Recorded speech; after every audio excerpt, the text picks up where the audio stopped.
Welcome to another episode of our live stream, My Journey to the Trinity. Hope you're doing good. I'm doing good. Hope you're having a good night. And we're trying to do something about Pinky. And, um, you know, there's a lot of people who say, when Pinky sits on a white couch like that, it's hard to see him. And so we are trying to remedy this situation. We've been talking with our production staff about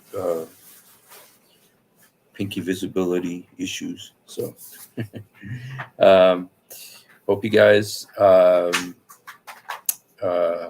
having a good night. And I just want to actually, like tonight is called Mohammed and the Real Eighth Commandment. Now, the reason that I'm calling it Muhammad and the Real Eighth Commandment is because I called yesterday's program Muhammad and the Eighth Commandment.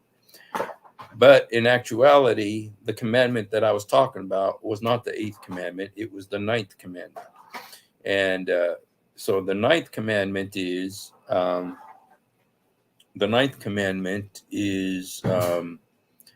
you shall not lie.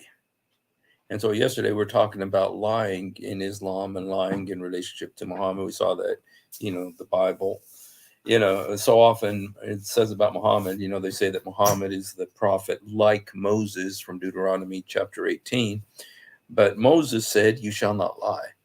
And it was one of the 10 commandments, you shall not lie. But Muhammad said there's 3 cases in which you can lie: to your wife, to your friends, and to your enemies.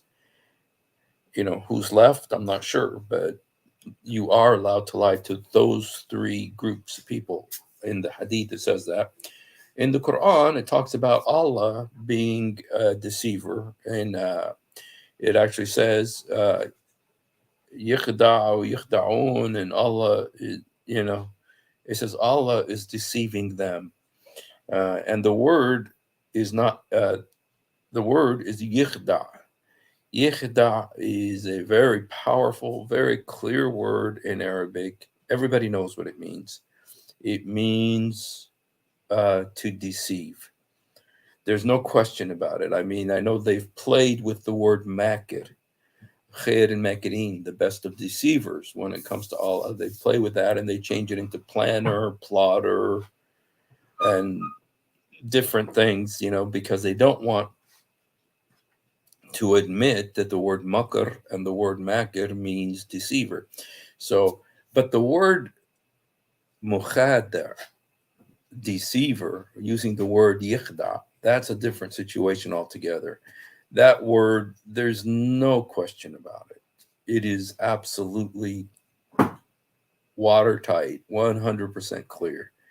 Khadar means to deceive. And so even when they translate it, and interestingly, you could go to Islam Awakened, and get the 50 different versions of the Quran. Many of them will actually use the word deceive because it's so clear that that's what it means. And so, anyway, but so there is a verse in the Quran where it says Allah is deceives. They deceive and Allah deceive. And then, of course, there is 354, which says Makaru makarallah wa khair al-makirin. They deceived, Allah deceived, and Allah is the best of deceivers. We know that, and nobody's safe from the deception of Allah except. And then we talked also about. We also talked about Abu Bakr. Abu Bakr. He's the first caliph. He's the number. I think it's safe to say he's the number 2 man of Islam after Muhammad. Now, with the Shiites, I think they would go with Ali. They'd say Ali is the number 2 man, or maybe he's the number 1 man. I don't know. The Ali situation is a very interesting situation. But Abu Bakr is the first caliph. He's the father of Aisha, Muhammad's 6-year-old wife, but he was one of the closest friends of Muhammad, and he said. He said, if I had 1 foot in heaven and 1 foot outside of it, I would not trust the deceptions of Allah. meaning that I still might end up going to hell because Allah is so wily, so cunning, so deceptive. That makr, he used the words makr in that word. Makr Allah, the deceptiveness of Allah. And, and we've talked about the word makr, that it's used in the Bible several times in the book of Malachi. Mal'oon al-makir, cursed is the deceiver. Talking about Jesus, it says, Ma fi fammu makr. In his mouth there was no makr or deception. There was no deception in his mouth. I believe that's in First Peter. Okay, and then in 2 Corinthians 11:4 or 11:3, Paul says to the church of Corinth, he says, I'm afraid that as the serpent beguiled Eve with her, the word in Arabic is her makr. Makr, her wiliness, her deceptiveness. I'm afraid that as the serpent deceived Eve with its deceptiveness, and the word is makr in Arabic, so makr doesn't mean plan. It doesn't mean plot. It means to deceive. But this Muslims are aware of this, and so they've changed it in, at least in the Quran, it to mean planning and plotting. So they really were aware that they have a very, very big problem. And so anyway, so that's what we were talking about yesterday. We were talking about the makr of Allah, the deceptiveness of Allah, and in relationship to the ninth commandment. So it was Muhammad and the ninth commandment. It was actually supposed to be the ninth commandment. Thou shalt not lie is the ninth commandment. I mistakenly said it was the eighth commandment. So that was my mistake. But today we're talking about the real eighth commandment. Okay, the real eighth commandment is thou shalt not steal. So you shall not steal. That's the eighth commandment, is thou shalt not steal. And so, Grubhub wants me. So anyway, so that's what we're going to look at today. We're going to look at, and you guys can guess what I'm going to talk about, but here's a picture of what we're going to talk about. If anyone can guess what it is, feel free to share it with others. And it's a picture of what we're going to be talking about. Now, let me just say that there are several situations that are embarrassing for Islam, but they can't get rid of them. And the reason they can't get rid of them is because they're in the Quran. They are in the Hadith. And so, but if they're in the Hadith, you can say, oh, da'if, and you could say, oh, masnu', and you could say, what's the other word they use? There's a bunch of words that they come up with to when there's a Hadith to just say, no, I just became a Quran only Muslim, so I don't believe in the Hadith. I just say I don't accept any Hadith. Okay, and so that's what they've done in America. In America, they very wisely said, you know what? Let's do what the king of Saudi Arabia wants to do and just forget that there's this thing called Hadith. And they came up with this whole new breed of Muslim called Quran only Muslim, which does away with the Hadith. Okay, and in all honesty, that gets rid of a lot of problems, a lot of headaches. It's better. Get rid of the Hadith. Get rid of all of them. It's better to do that because that way you relieve yourself of all the headaches in the Hadith, because there's so many embarrassing things in the Hadith. So we got this new breed of Muslim. They're real popular in America. It's called the Quran only Muslim. They want nothing to do with the Hadith. And the king of Saudi Arabia, you guys, or the crown prince of Saudi Arabia, Mohammed bin Salman, he wants to do the same thing. He said, let's just burn these. Let's get rid of them. Let's do an Uthman and just burn the Hadiths. We don't really need them. Let's just keep the Mutawatir Hadith or the Qudsi Hadith, even though those are devastating as well. But There's only a few of those. Whereas with the hadiths, you got thousands, over 6,000, So they're stuck with them, and they don't know what to do. They're embarrassed, but what do you do? You're stuck with them. But, in America, they came up with the Quran only Muslim. So they essentially say, well, we don't believe in them. Sorry, we're Quran only. And so, they've kind of squirreled their way out of that headache. But there are several problems. There are several of these embarrassing problems that are in the hadith that they cannot do away with, even if they get rid of the hadith. There are several problems that you can't do away with, even if you get rid of the hadith. If the hadith never existed, you're still stuck with these problems. Why? Because they're in the Quran. Some of these problems are in the Quran, and you can't get rid of them. Okay. For instance, let me just show you an example. Okay.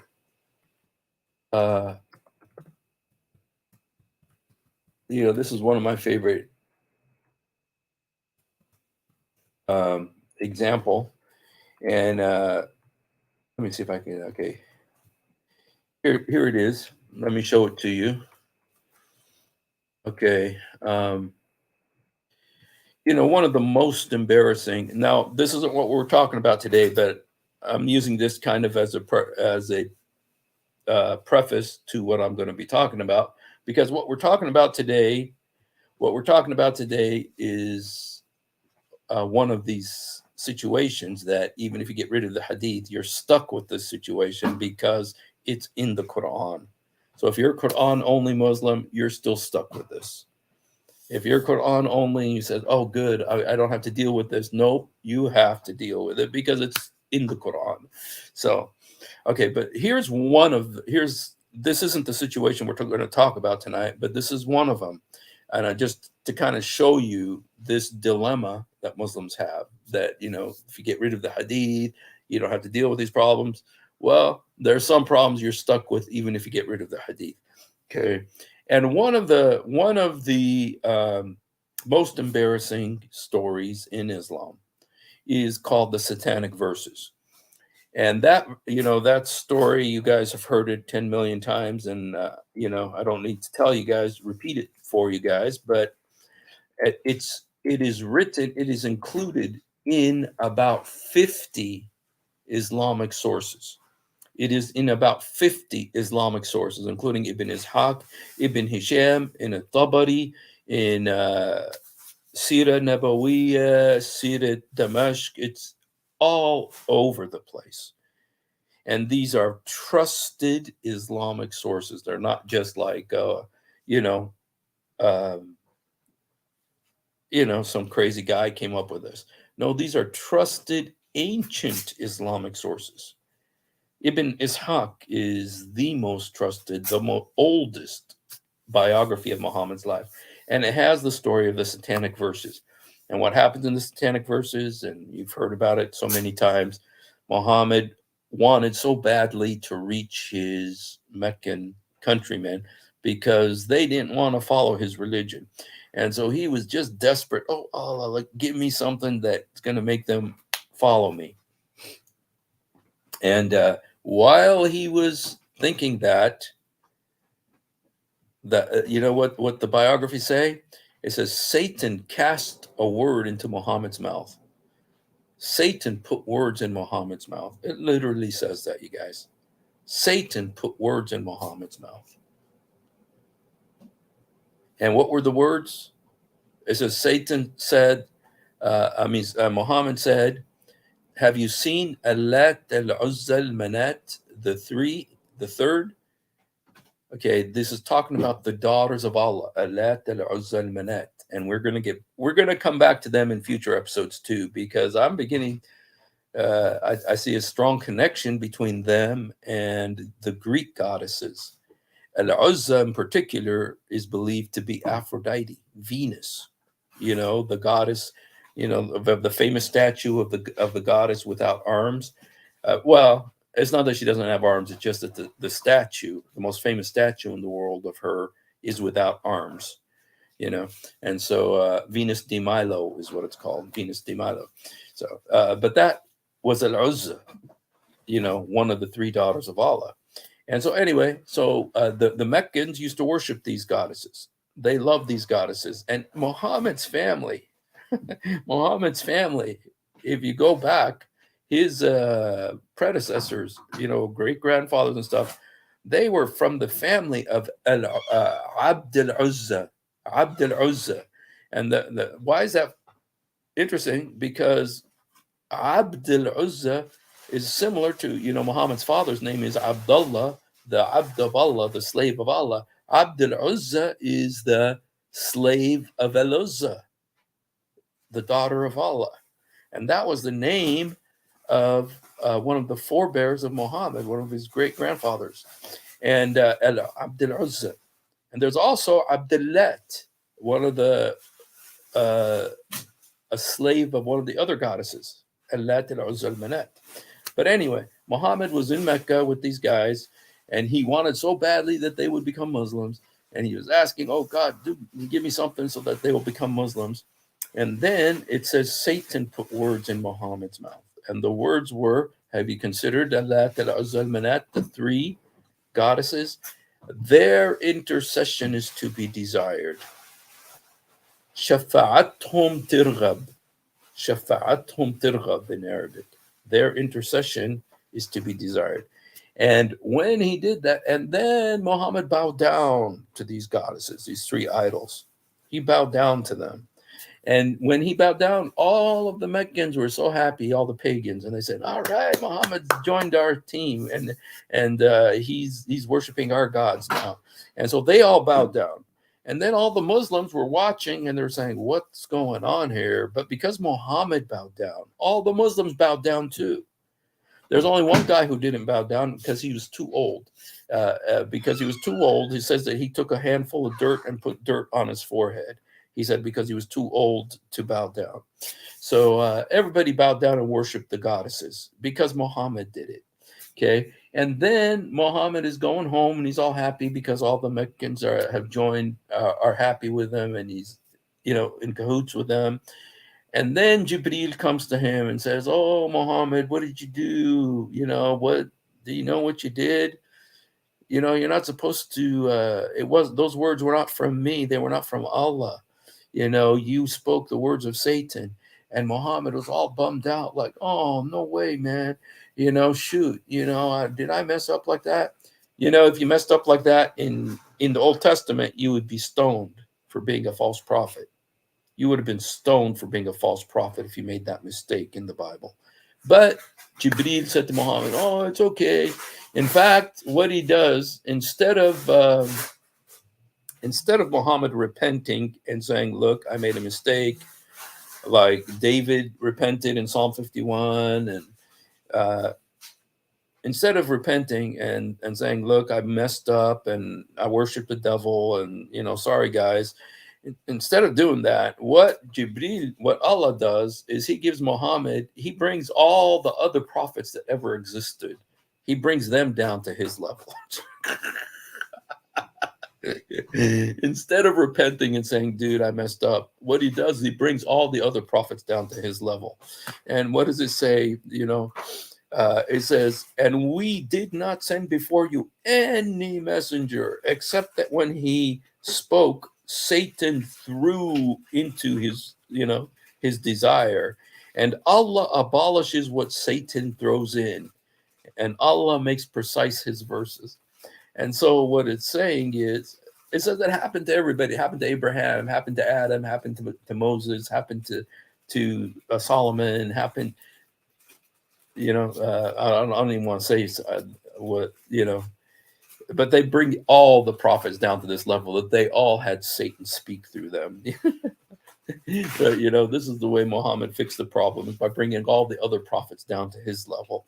And so that's what this verse is saying. It says Allah abrogates what Satan casts in. In Arabic, فَيُنْسِخْ Allah ma yulki is shaitan. So this is Quran. This is not hadith. This is 2252 of the Quran. It says Allah takes out what Satan casts in. Well, the hadith tells us the story that behind this. But if you get rid of the hadith and say, okay, I'm a Quran only Muslim. Well, the problem is you're still stuck with this verse. You're still stuck with this verse. And if this verse isn't about Muhammad and his situation with the three goddesses, if it's not about that, then what is it about? Which verse in the Quran did Satan cast in? Because this verse is saying that Satan put something in the Quran. If you just accept that story of the satanic verses, then you know which verse Satan cast in and that Allah took out. Okay? You know which verse Satan cast in and that Allah took out. Okay? Because it says, فَيُنْسِخْ Allah ma yulki shaitan. What did Satan cast into the Quran? Which verse is it? Because this verse is saying that Satan put something in the Quran. And if it's not the verse from the, if you throw away the hadith and throw away all the biographies and the stories about the satanic verses, you're still stuck with this verse. And if you don't accept the satanic verses story, you got an even bigger headache on your hands. You got an even bigger headache on your hands. Why? Because we don't know now which verse Satan cast in. Is it the Fatiha? Is it Surah Al-Baqarah? Which one is from Satan? So this is the problem that we have with, it's like, and I'm using this as an example of what, of even if you take away the hadith, you still stuck with the problem because of what's in the Quran. Okay. And so this is an example of the problem that we're going to talk about tonight. But there's another problem, another example. The other example is, Muhammad married Aisha when she was 6 years old. Okay. And then he had sex with her when she was 9. I could show you 13 hadiths right now. Sahih hadiths, Sahih al-Bukhari, Sahih Muslim. It's in all, there's 6 books of that are called the hadith authentic books. There's Tirmidhi, Nisa'i, Abi Dawood, Sahih Muslim, Sahih al-Bukhari, and Tirmidhi. Okay, those are called the Sitta, the 6. Okay, the only book that doesn't talk about Aisha being 6 years old is Tirmidhi. All the others talk about her being 6 or 7 years old when Muhammad married her, 9 when he jumped on her, had sex with her. All of them talk about it. I can show you the hadiths right now. Dear beloved Muslims, leave Islam now. This is in your books. You can't get rid of it. Please leave Islam. Don't follow this man, Muhammad. Okay? But some people say, I don't believe in the hadiths. So throw away the hadiths. Throw away I'm a Quran only Muslim. Well, you got an even bigger problem. You got an even bigger problem. Because the Quran says that in verse 65, verse 4, that you can marry premenstrual girls before they menstruate. And Muhammad Hijab talked about the fact that the hadith helps you out with this particular verse. The hadith helps you out. Why? Because the hadith at least puts in their age, the 6 years old. Aisha was 6 years old. But with the Quran's verse, you could be 3 years old. You could be 2 years old. You could be 1 year old because there's no age limit. A girl could be married, had sexual intercourse, divorced, and remarried before she reaches puberty, according to Quran 65:4. Those who have not menstruated yet. And so this is an example of, okay, get rid of the hadith, but getting rid of the hadith doesn't get rid of the problem. In fact, it makes the problem worse. And this is another example of that. Okay. And then there are many other examples of this, but in order to not belabor the point, let's get into what we want to talk about today. What we want to talk about today is about stealing. And we want to talk about stealing in regard to Muhammad, because Moses said, "You shall not steal." Moses said, "You shall not steal." Okay, and Muhammad had a rough relationship with the Ten Commandments. Okay, he with the lying, we talked about it yesterday. He gave permission to lie. He said that lying is permissible in certain situations. He lied to his wives, and Allah allowed his lying. His Allah lies too. He's a deceiver. Okay. Um, um, so, well, today I want to talk about stealing, and I just want to talk about one particular example about stealing, one particular story about stealing, and this story is in the hadiths, and you can get rid. And if you should be one who says, "I don't believe in the hadiths," you still are stuck with this story. You're stuck with this problem because it is also in the Quran. Okay, this story about Muhammad stealing. Okay, so let's look at the hadith first. Okay, and okay, I think you guys have heard about this, I'm sure. Okay, this is the Quran verse. Okay, here it says,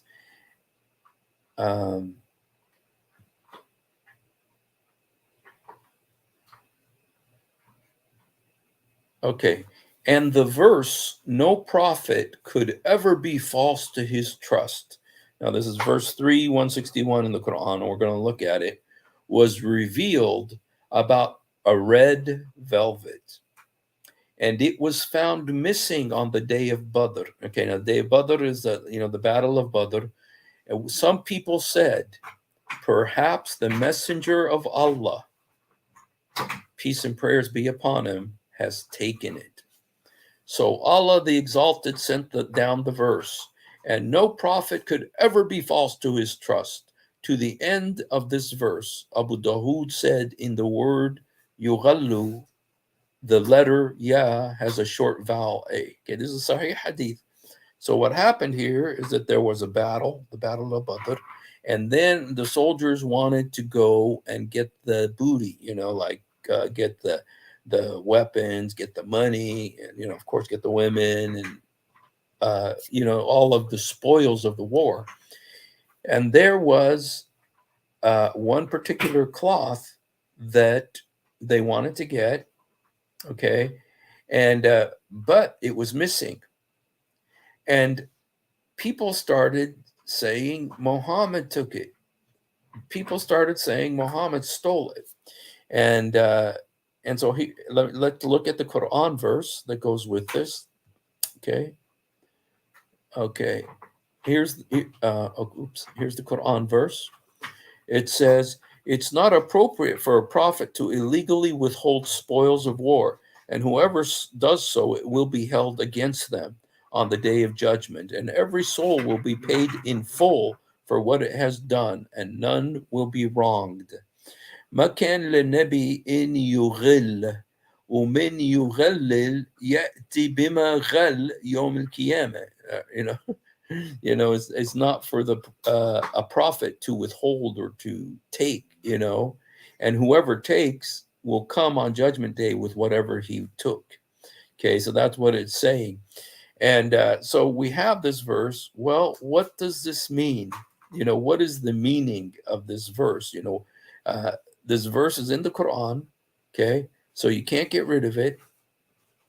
So one thing I want to do is I want to go and look at,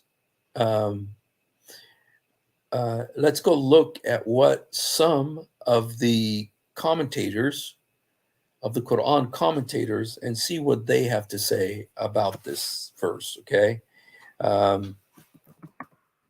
Okay.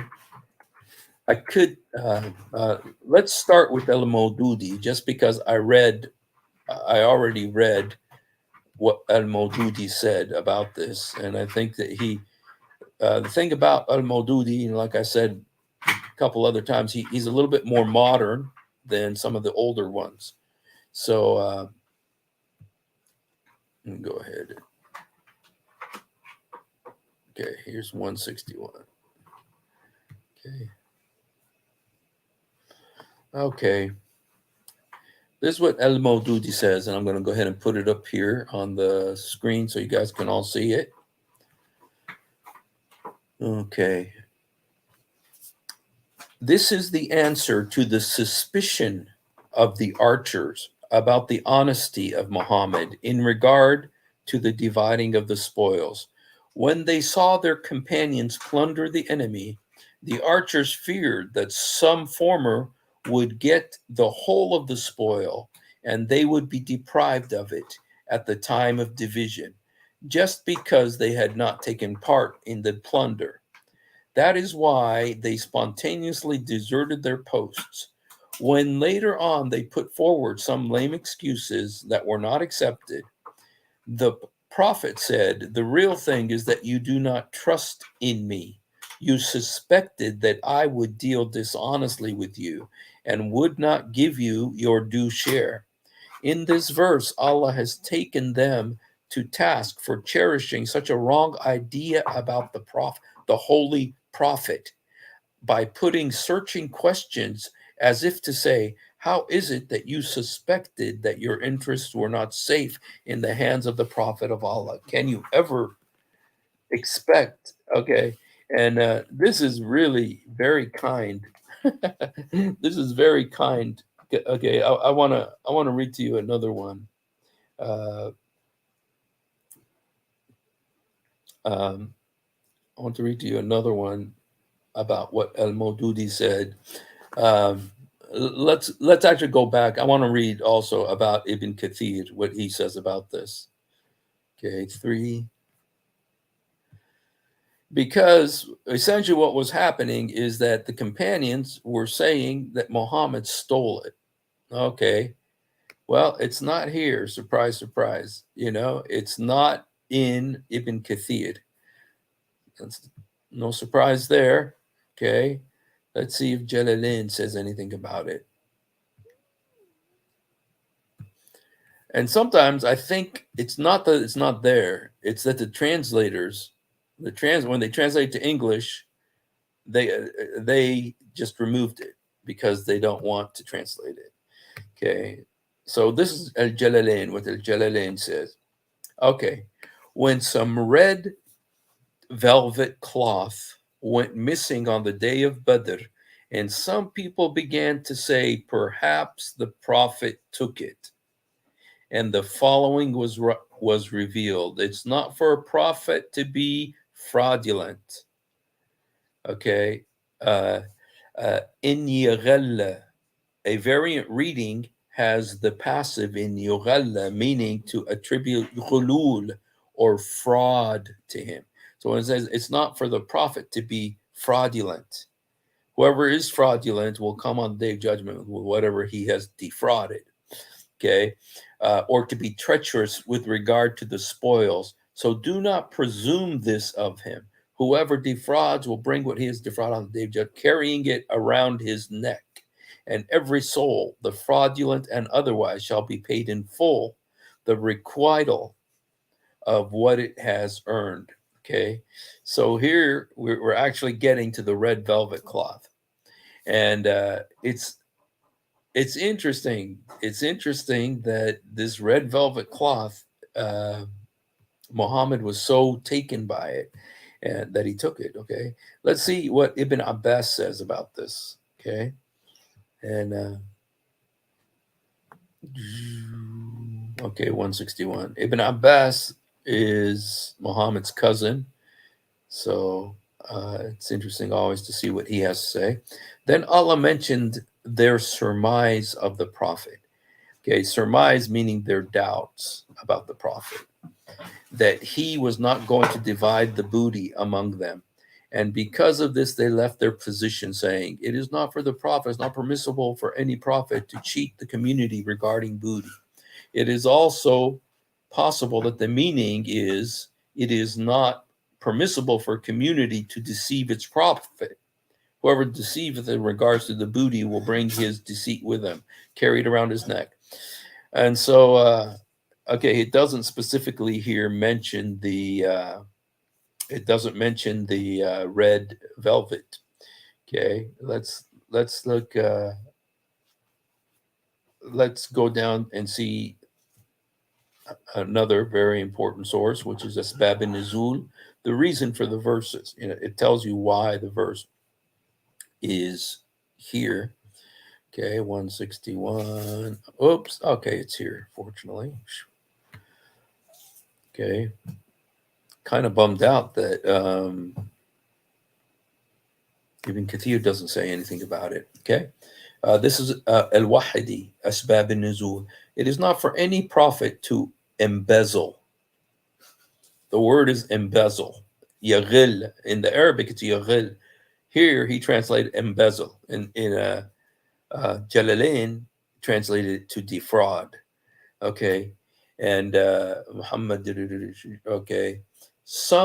Okay. Ibn Abbas, who said, some red velvet acquired as booty from the idolaters at the battle of Badr was unaccounted for.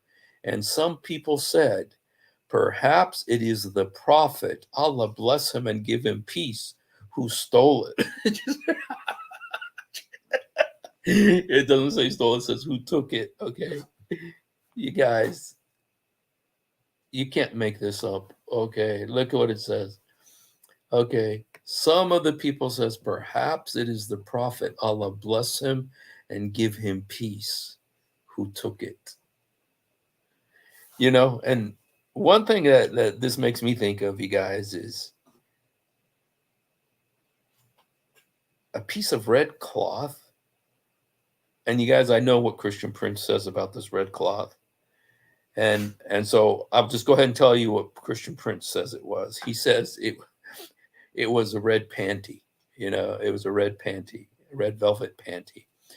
Um, you know, it doesn't really say that here. It doesn't say that it was that, but Christian Prince knows a lot, oceans of knowledge compared to my few drops of knowledge. So I won't argue with him, but he says it was a red panty. And so take it for what you want, okay? But even if we didn't say that, what's so interesting to me is that the people thought this is what they thought of Muhammad. This is what they thought of Muhammad. It's like they didn't trust him.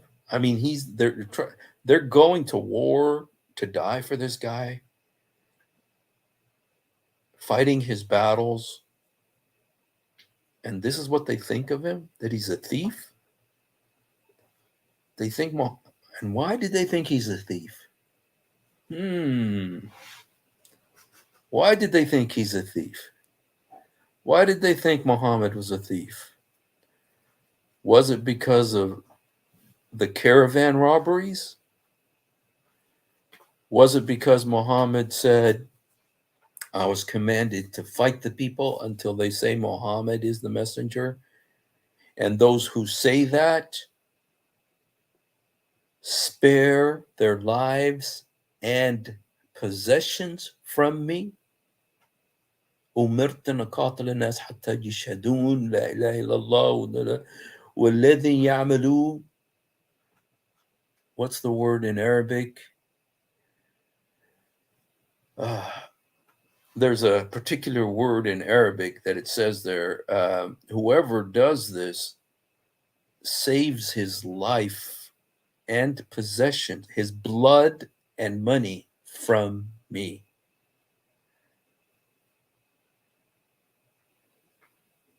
So they know Muhammad said that. They know that Muhammad, every time they went to a battle, that 20% of whatever the spoils were. So forget this red piece of velvet. Muhammad was going to get 20% of all the spoils of this war. It's called the khummus. Khummus.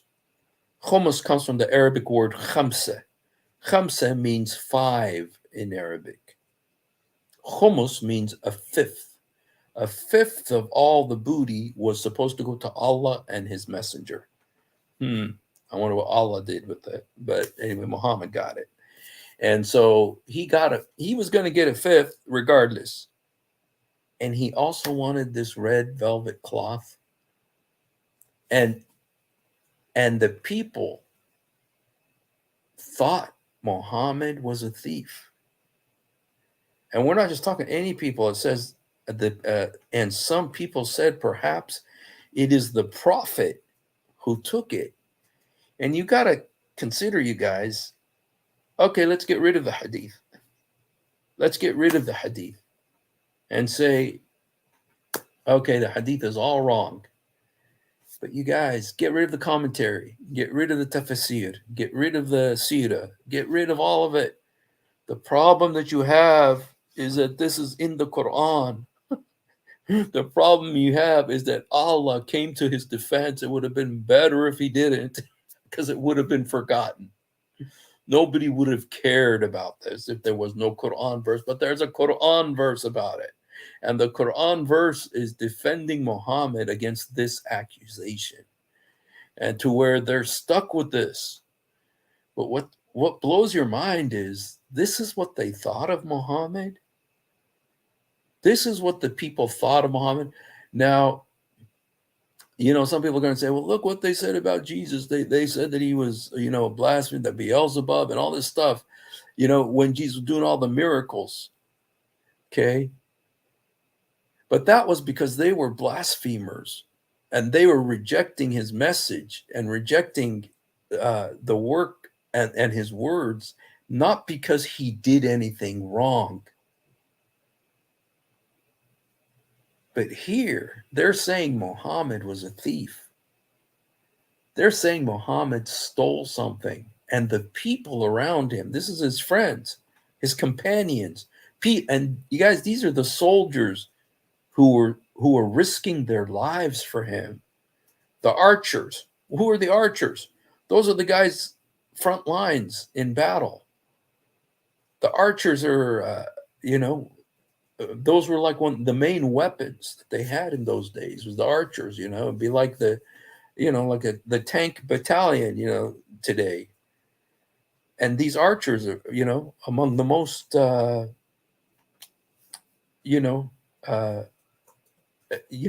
well-known, fighters were the archers with their bows and arrows. And they are the ones who are accusing Muhammad of being a thief. And it would have been forgotten. This whole incident sounds like a joke. And it sounds like, oh, give me a break. This didn't really happen. This is da'if. It's so da'if. It's so da'if, nobody will even think about it. But the problem is, Muhammad went and put a verse in the Quran about it. Because he put a verse in the Quran, 161, this has been memorialized for all of time. And this incident will never be forgotten because Muhammad put it in the Quran. And for me, I'll tell you, the most amazing thing is that this is what the people thought of him. They suspected that he was a thief. They suspected him of stealing. What kind of reputation did he have that the people suspected this of him? What kind of a reputation did Muhammad have that people thought he was a thief? So anyway, let's read this. This is by Al-Wahdi, Asbab al-Nuzul. Okay. Some red velvet acquired as booty from the idolaters at the Battle of Badr was unaccounted for. And some people said, perhaps it is the Prophet, Allah bless him and give him peace, who took it. And so Allah exalted revealed, it is not for the Prophet to embezzle. Khusayf asked Sayyid Jubair, it is not for any prophet to be embezzled? He answered, no, he can be embezzled or even killed. Okay, so it's not, he's asking, is this verse saying that the prophet cannot be embezzled? The verse isn't saying that. He's saying it's not for a prophet to be an embezzler.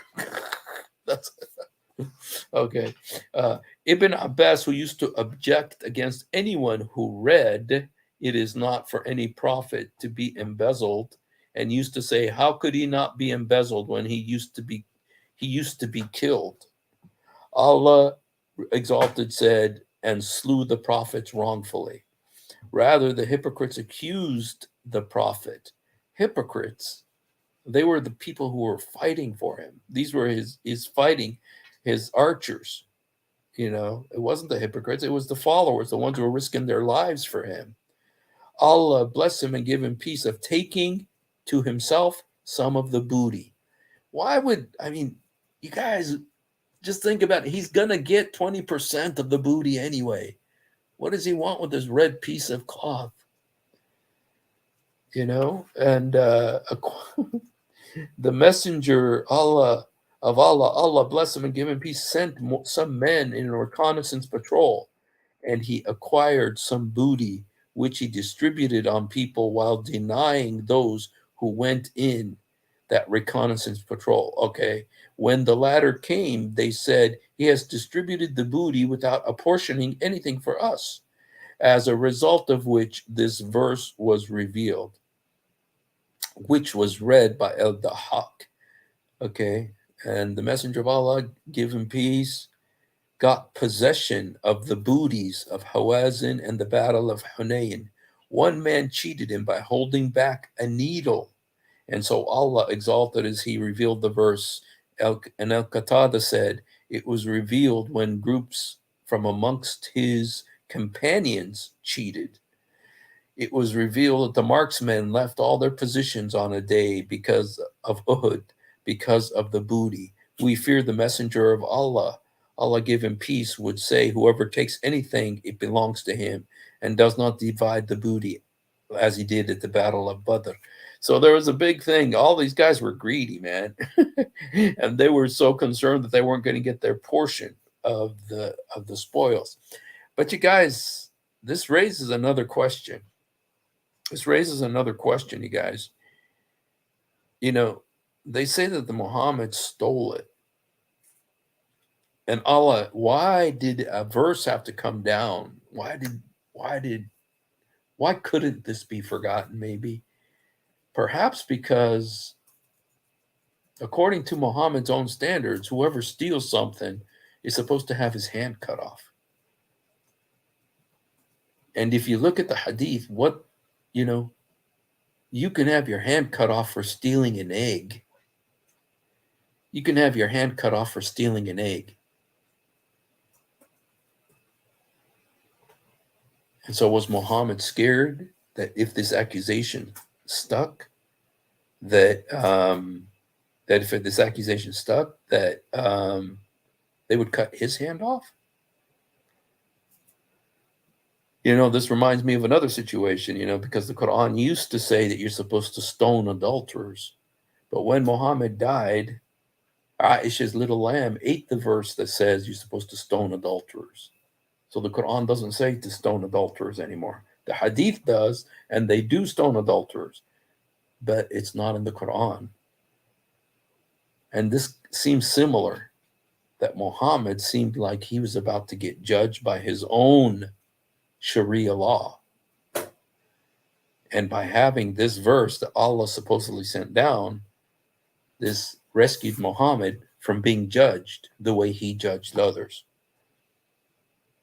Because there are stories, Muhammad having people's hands and feet cut off for stealing. And so, was Muhammad in danger of having his hand cut off? Is that why he was so scared that he got a verse? So yeah, this raises so many questions, you guys. And and there's one last thing I want to say about this red velvet situation, and that is that there's this interesting hadith that says that when Muhammad was buried, a red velvet cloth was placed in the grave of the Prophet. So when this is a Sahih Hadith, okay, at Tirmidhi. It says when Muhammad was buried, they put a red velvet cloth. Is it this red velvet cloth? Apparently, red velvet cloth was very important, very precious back then, and so there you have it, you guys. Muhammad and the eighth commandment: Thou shalt not steal. Let me see. Okay, here's someone else put the verse. And when the messenger of Allah was buried, a red velvet cloak was placed beneath him. Sunan an-Nisa'i. Okay, it's that there's different ways that they talk about it. Or they said it was put on him, it's put on the grave, it's put under him, and sometimes it says it was put under him. But this red cloth was there, and so this red cloth really was important and to Muhammad, and so much so there's a verse in the Quran about it. There are verses in the Hadith about it, and and I like what Christian Prince says about it. That it, that one of the questions, like with Muhammad, one of the questions, about, would he have had his hand cut off for stealing? Okay, let me show you. Let me show you in.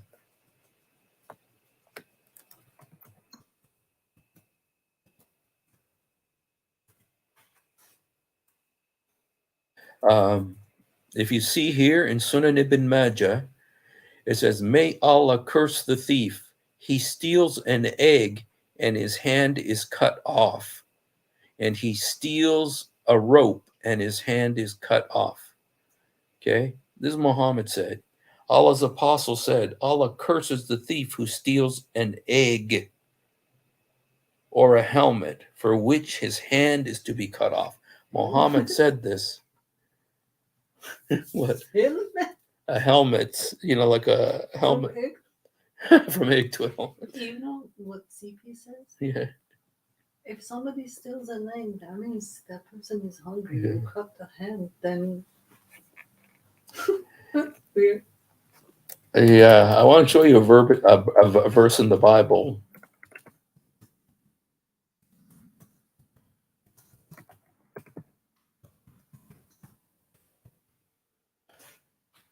Look, this is what it says in the Bible, you guys. I'll read it to you. It's in Proverbs chapter 6, verse 30 to 35. It says, "Men, do not despise a thief if he steals to satisfy his soul when he is hungry.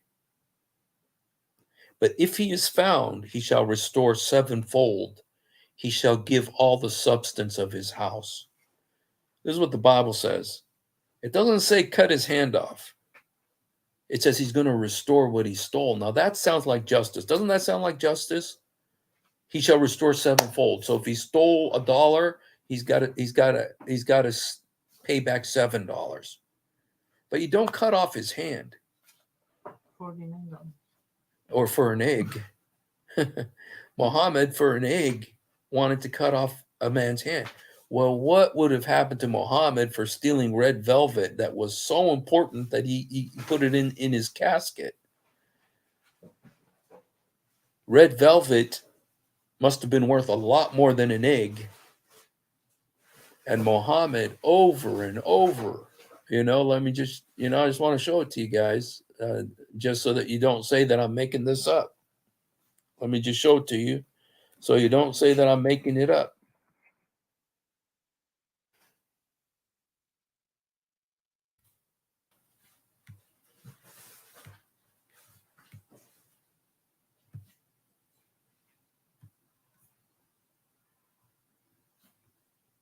It says, "May Allah curse the thief. He steals an egg and his hand is cut off.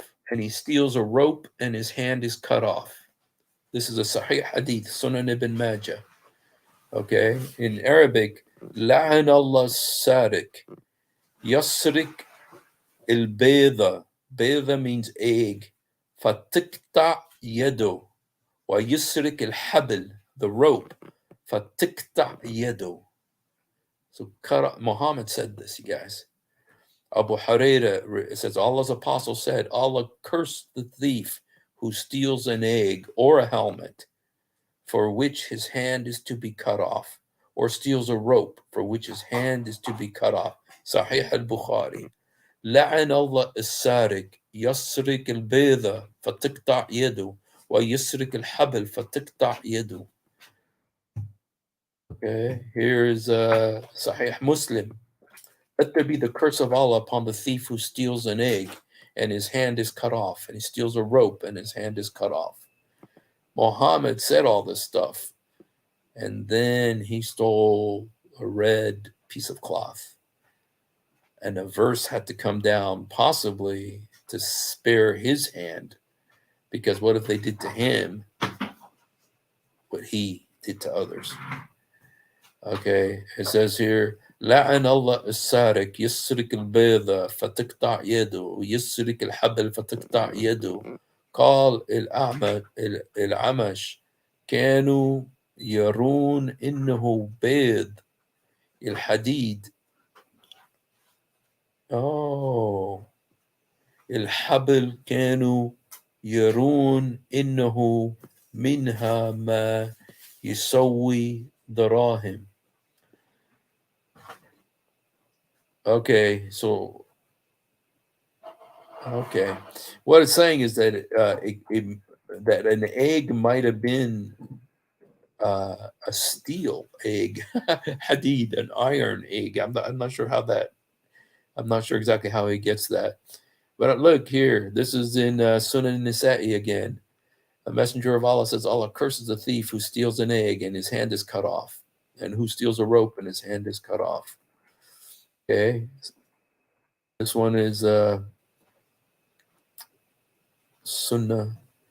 Okay, it's Bulugh al-Maram, Hudud. Okay, steals an egg for which his hand is cut off, or steals a rope for which his hand is cut off. Abu Huraira said, God curses a thief who steals an egg, his hand is cut off, steals a rope and his hand is cut off. And Bukhari and Muslim also said, it is suggested that the Beda, egg, or steel helmet should have the latter meaning, and that a ship's rope should be understood by the translation above, usually accepted as the meaning. A steel helmet. Oh, egg or steel helmet. Okay. I think they're trying to rescue themselves, you guys, because it says beda in Arabic, and that means egg. Okay. In Arabic, it says beda. Okay. In a version of Ahmed, cut off a thief's hand for a quarter of a dinar, but do not cut it off for what is less than that. I wonder how much red velvet cost back then. Quarter of a dinar. I wonder what you could buy for a quarter of a dinar. You know, I wonder if you can get red velvet for a quarter of a dinar.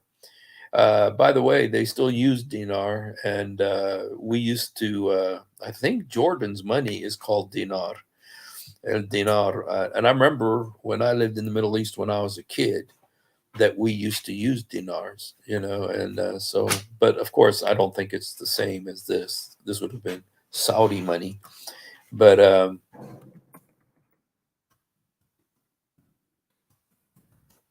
okay, so anyway, I guess the thing to find out is how much red velvet cost. Okay, the hand of the pilferer is not to be cut off. ليس على المختلس قطع. Okay. Prophet said the hand should be cut off for stealing something that is worth a quarter of a dinar or more. Okay, the Prophet said the hand of a thief should be cut off for stealing a quarter of a dinar. Okay, guys, I guess we got to find out how much red velvet used to cost back then. Stealing a shield that is worth 3 dirhams. You know, let's look up, see if we can find it. I'm just kind of curious now with this Google, with this.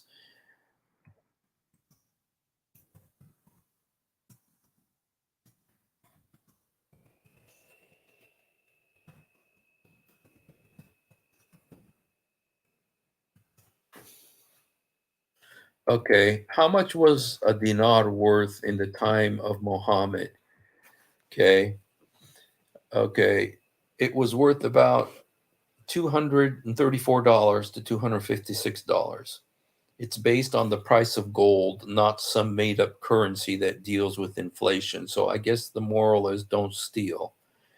Uh, okay, let's see. If there's anything else regarding hudud, stealing punishment has a lot of conditions, and getting cutting hand is not easy with the current. Yeah. How much is 1,000 dinars worth when converted to US? Okay, and this is current dinars. Okay, it's worth about $2,600 US dollars. Okay, so okay, didn't really help us, but apparently you get your hand cut off for, I want to help, so I will do the hard work here.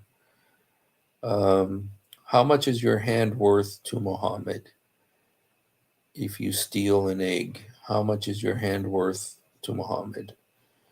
Okay, let me see. Shoot, where's okay here? Okay, all right. So okay, so it's $234 divided by four because it's a quarter equals. Okay, according to Muhammad, your hand is worth $58.50. If you steal $58.50, then you get your hand cut off. But you also, if you steal an egg, you also get your hand cut off. So how much was that red velvet cloth? It'd be really, it would be really wild if they can tell us how much red velvet was worth back then. It's worth asking. You know, I used to be a journalist, and one thing we learned is there's no stupid question unless Ahmed, what is his name? Nader Ahmed asks it. So sorry, guys. Okay, how much was red velvet worth in Prophet Muhammad's day?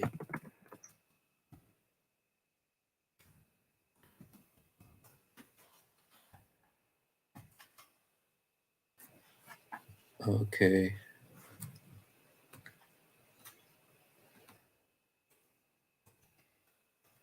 you guys, and some of this, I also wanted to show you guys this uh, about because some Muslims have a problem with this.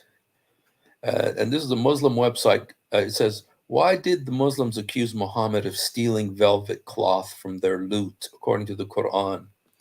And listen to this answer. This is, okay. um, okay. They feared that the spoils might fall in their entirety to the lot of the soldiers who were then collecting them, and they might therefore be deprived. But, you know, if Muhammad's this great prophet and you're risking your life for him, um, you know, just think, it just makes you think, what they really thought of him, you know. And so let me just see. Um, okay,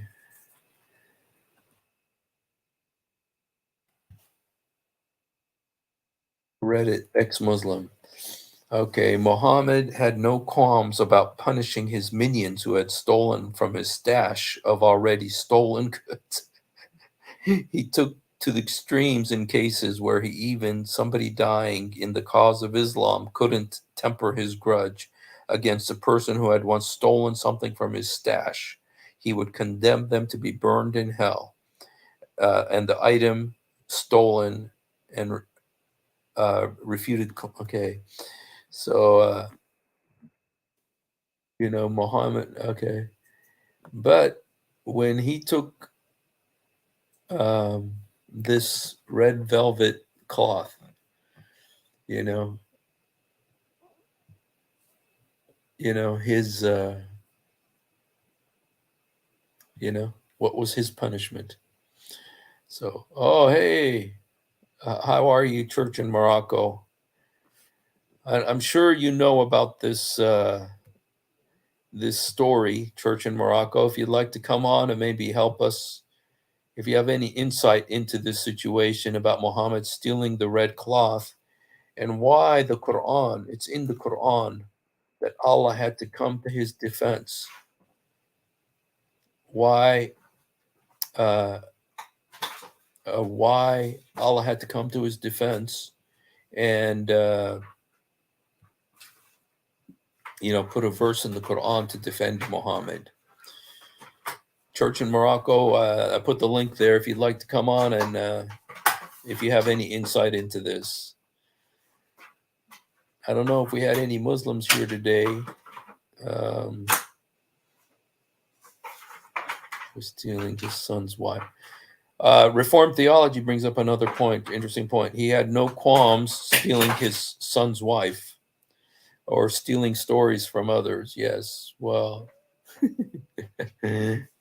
yes. Uh, you're comparing apples and oranges and eggs. Handmade red suit, Hugo Boss, New Zealand, $1,000. Yeah. Orthodox. They cut off the hand while still holding the egg, so he tried to grab the egg with the other hand. Hello, Church in Morocco. How are you? Hello, I'm good, and you? I'm doing really good. Thank you. And I'm sure you've heard of this story, right? And this verse in the Quran about Allah defending Muhammad. Yeah, it was in Badr, I think. You said that. Brother, yes. Yeah, they were waiting to get their part from the world spoils. Why Allah? What they said the Quran is for all the time and all the places.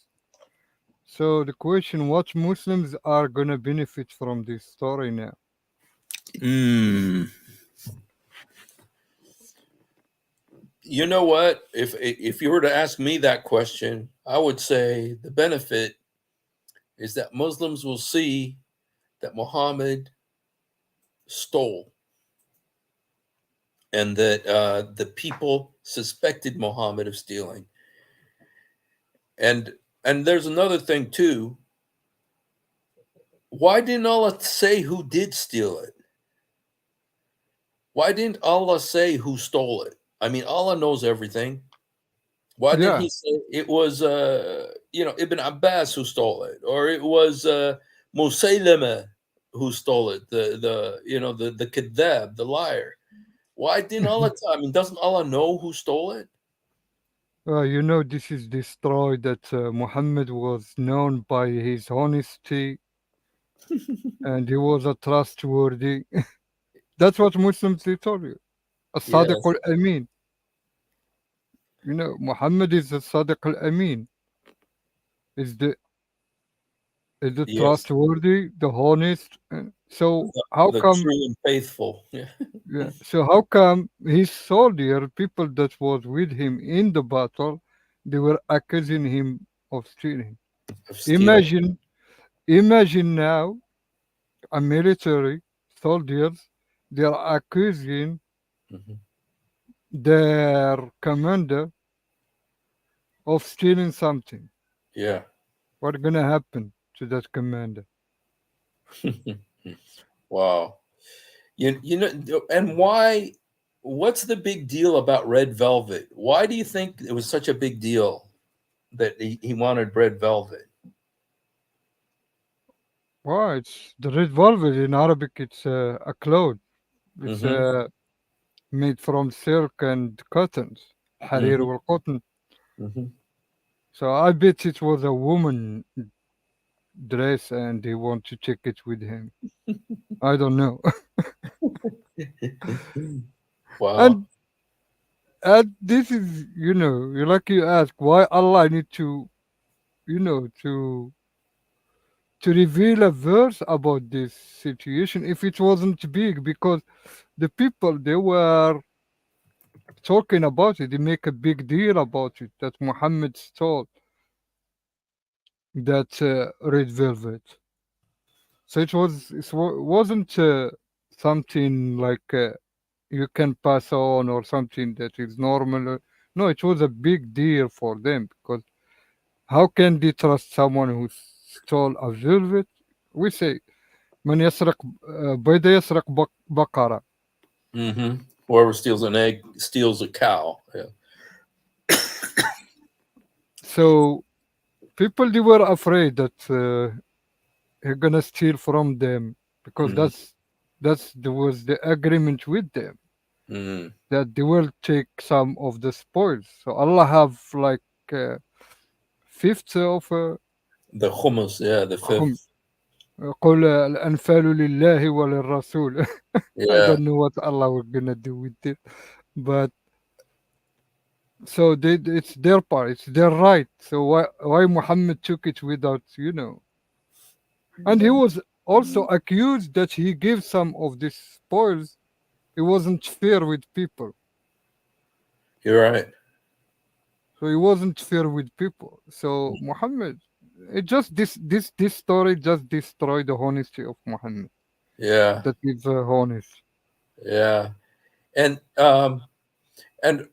about the hadith that says, I mean the hadith says اللي يسرق بيضة, you know, يقطع إيده, you know, Let's is that talking about an egg?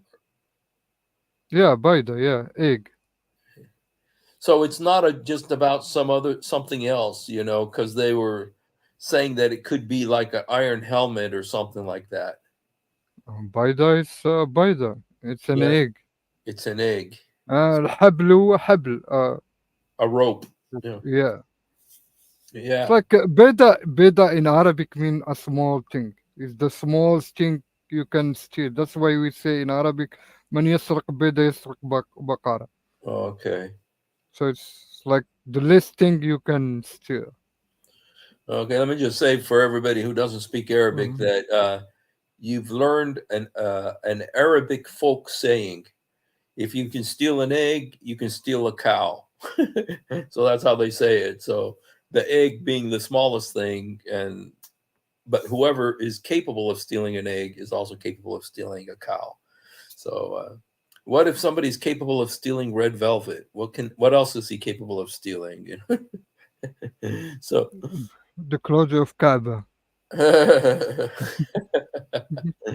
yeah, so yeah, I just was kind of, like yesterday, I was kind of focused on the lying, that Muhammad, permitted lying, and Allah permitted lying, and today I kind of thought, well, the eighth commandment is about stealing, and here Yeah. again, Muhammad was accused of stealing by Oh, his followers.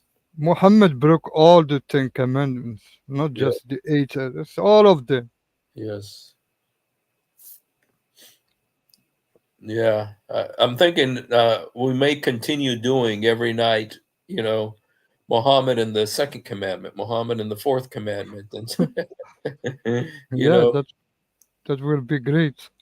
yeah. Well, this one, he stole a lot more than this. Like when he said, uh, "Umirtu an uqatila an-nas hatta yashhadu," I was commanded to fight the people until they testify there's no God but Allah, and asamu minni dima'hum wa amwalhum. Well, yeah. What does asamu minni? What does that mean? العصمة يعني it's like they are protected. I Yeah, will not touch them. they save their blood and money from me if they Yeah. say the shahada. So Like they say, عصمة الأنبياء. The prophets are protected to not make a sin or something. mm, wow. Dang. Yeah, the yeah, so Well, you guys, I was just going to do a short thing tonight about this particular subject. I know there's many other examples. I mean, Muhammad was a caravan robber, you know, there's many examples of him stealing besides, Yeah, but this one made it into the Quran, and it's specifically an accusation about Muhammad stealing. That Allah came to his defense, but Allah did not tell us who the thief was. And so, anyway, another one of those situations that you're left with when you believe in the Prophet Muhammad. And so, yeah, I and think. Uh, and would you like to say something more about this? I would just want to repeat what I said. Muslims, they told you that Muhammad was a Hmm. trustworthy and honest person. It was known. No one could say that he was lying or something, or being accused of. The Quraysh people, they trusted him, but we saw here, they didn't trust him. They accused him of stealing. And Muslims need to think about this. Because all the time they think about, oh, Muhammad was Amin al-Sadiq, and this is why people believe in him. Oh, they didn't believe. They were accusing him. But, the force of the sword will keep them quiet. Hmm. Wow. And you know, I'm also interested sometimes. Sometimes I'm thinking about doing this for the future. Is what the people used to say about Muhammad. I mean, the people around him really didn't. Number one, they didn't like him, but it's not like the way people rejected Jesus. The people who rejected Jesus, they were evil. I mean, and their rejection of Jesus was evil. You could tell because he was so righteous. But it's not the same with Muhammad. The people who rejected the people around him, they said, "Dude, this book of yours, it's a bunch of ancient fables. This is in the Quran." I think it's 9 times the people say, "Dude, your book is a bunch of ancient fables. This is Mother Goose," you know. Uh, um, and And this. so good, good. Keep, keep. I was just going to say and compare how Jesus addressed the accuser and how Muhammad accused the accused. Yes, Anyone criticized Muhammad end up dead. end up Dead. dead. It's like Qarfa. She was split between two camels. Yeah, Asma, Imkirfa. He put her yeah, between two camels and split her in half. Made the camels walk in opposite directions while she was tied to them, and split. She was like 120 years old, according to some of the hadiths. Yeah, yeah, she was an old lady. And also Asma, Asma Marwan. Yes, yeah, he killed her in front of her kids. yeah. He sent someone to kill her, and then the man came back to Muhammad in the morning prayer and said to him, "Hey, I killed her for you." And what did Muhammad say? He said, "Two goats will not butt their heads over her." And she had Yeah, 5 kids, including a baby. yeah. And just what a cruel man, you know. And So, this is how Muhammad respond to people that didn't agree with her or say something about him. mhm. So you cannot find someone say he is bad. For Yeah. mu- But you can find the people around him in that time. It was like the people around him. The Quran talks about them, you yeah, know, yeah, there are a lot. Yeah. like like this one right here, you know. Gabriel did not come to the prophet for some time, and so one of the Qurayshi women, this is the women around him, his relative, said, "His Satan has deserted him." They knew Wh- that it was Satan who was coming to him. This is the Why? people of Quraysh. Yeah, why you go far? Why you don't go close to his uncle Abu Jahl, Abu Jahl and his wife? Even the Quran talk about them. what did what did Tabbat they? تبت يدا أبي لهب تب وما Oh أغنى yes, عنهم. yes, Allah, Allah is insulting. yes, يا- يعني بيسب في القرآن. الله بيسب في القرآن. رجل مات. Allah insulting a guy that died thousands of years. yes. And he is the uncle of Muhammad. Yeah, the Abu Lahab was the uncle of Muhammad. Yeah. Abu Jahl. Oh, Abu Jahl. and he was not a believer, right? He was not a Muslim, right? No, he didn't want to be. Yeah, Abu it's Lahab. Sorry, Abu Lahab. تبت yes. يدا أبي لهب. Yeah, he was the uncle of Muhammad. Oh, I didn't know that. Yeah, and there's a verse and that, you see that's another situation. It's a verse in the Quran. You can't get rid of it. You're stuck with this. That's what people want to know. Well, what's up with this guy? You know, the Quran doesn't say anything about who he is, but you have to go to the other sources to find out. You know, and so. Well, all right, brother. Thank you so much Okay. for coming on. You know, we just Okay, kind of dear. wanted to do a short thing tonight. So appreciate you coming on and You're welcome. Thank sharing you, and your God insight. bless you. God bless you too, my God bless brother. you. And God God bless bless, everyone. yes, God bless everybody. Thank you guys for hanging out with us. And if you're a Muslim, you know, I just encourage you. This is Muhammad's closest followers thought he was a thief. And if they thought that, this is the verse in the Quran, chapter 3, 161. Go read it. If you're a Muslim, go read Surah Al Imran 161. See what the people used to think about it. Why did Allah have to send a verse to defend Muhammad? And why didn't Allah tell who the thief was? Allah could have resolved the whole situation by just telling who the thief was. Allah knows everything, right? But he didn't. He didn't tell who the thief was. And so the suspicion remains on Muhammad. The suspicion remains on Muhammad, that he did this.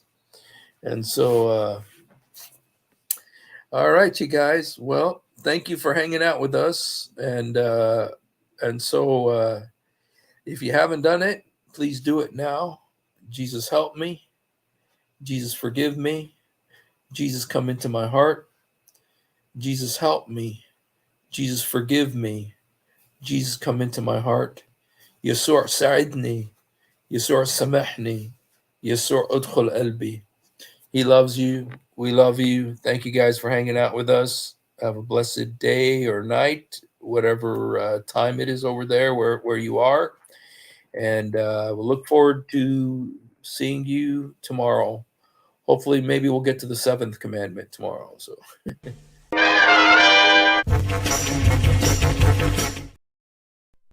If you have ever wondered why dull apologists lie so much, it's because on a rare occasion that they tell the truth, this happens. One of the reasons I accepted Islam was the scientific miracles. I'll be honest with you. And now we know that this whole scientific miracles was absolute nonsense. You're going to have to read that the standard narrative has holes.